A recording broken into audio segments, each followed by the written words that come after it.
మేము మీడియా మిత్రులకి మేము వ్యతిరేకం కాదు. నేను చెప్పదలుచుకుంది ఏంటంటే బీజేపీ బీఆర్ఎస్ ఒకటి, కవితను అరెస్ట్ చేయలేదు కాబట్టి మీరు ఓడిపోయినారు, ఇట్లాంటివన్నీ కూడా మా రివ్యూ సమావేశాలలో మేము ఎక్కడ రివ్యూ చేసుకోలేదు మహేష్ అన్న. మరి మీకు ఎవరు చెప్పారు అని నాకు తెలియదు. సరే ఒక్కటే నిమిషం, నేను అక్కడికే వస్తా ఉన్నా, ఒక్క నిమిషం అక్కడికే వస్తా ఉన్నా.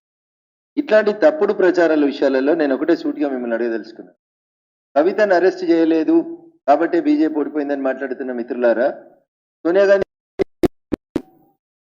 రాహుల్ గాంధీని కూడా అదే ఈడీ పిలిచింది, రాబర్ట్ వాద్రాని కూడా పిలిచిర్రు, 12 గంటలు 18 గంటలు కూర్చోబెట్టి గ్రిల్ చేసిర్రు.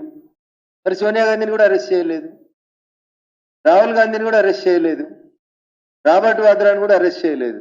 అంటే బీజేపీ కాంగ్రెస్ ఒకటా? The perception that was developed by some of the media friends, not all, was in favor of the Congress. With a malified intention they did it. Supreme court judgement విషయంలో తమకు అనుకూలమైన జడ్జిమెంట్ల మీద ఇలా Congress BRS ఎట్లయితే మాట్లాడుతున్నాయో అట్లే కొంతమంది మిత్రులు అట్లా మాట్లాడినారని మా మిత్రులు ఎవరైనా లేదా మా పెద్దలు ఎవరైనా అభిప్రాయపడి ఉంటారు తప్ప. Now we are sincerely appealing to the media, దయించి బీజేపీ బీఆర్ఎస్ పొత్తుండదు, బంధం ఉండదు, వాళ్ళ ఐడియాలజీ వేరు, మా ఐడియాలజీ వేరు. కాబట్టి దయించి అట్లాంటి ప్రచారాన్ని మేము తీవ్రంగా ఖండిస్తా ఉన్నాం. భారతీయ జనతా పార్టీ తెలంగాణలో ఖచ్చితంగా ఒంటరిగా 17 స్థానాలకి పోటీ చేస్తుంది.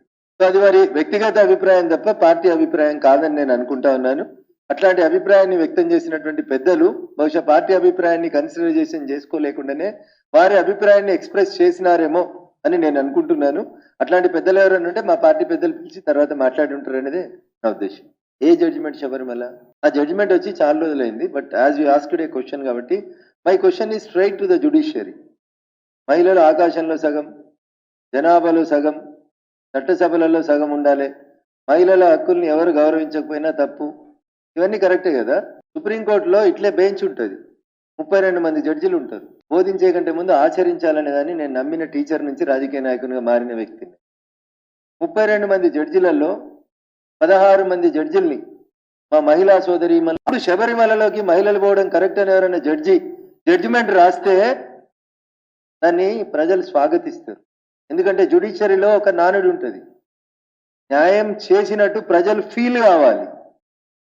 రఘునందన్ రావు ఆర్గ్యుమెంట్ 10 నిమిషాలు విని మహేష్ గారు ఆర్గ్యుమెంట్ ఒక రోజంతా విన్నారనుకోండి, జడ్జి గారు అక్కడ నిలబడ్డ కక్షిదారు ఏమనుకుంటాడంటే జడ్జి గారు ప్రిజుడిస్ అయినారు, మహేష్ గారి దిక్కేదో అయిపోయినారని అనుకోవడానికి అవకాశం ఇస్తారు.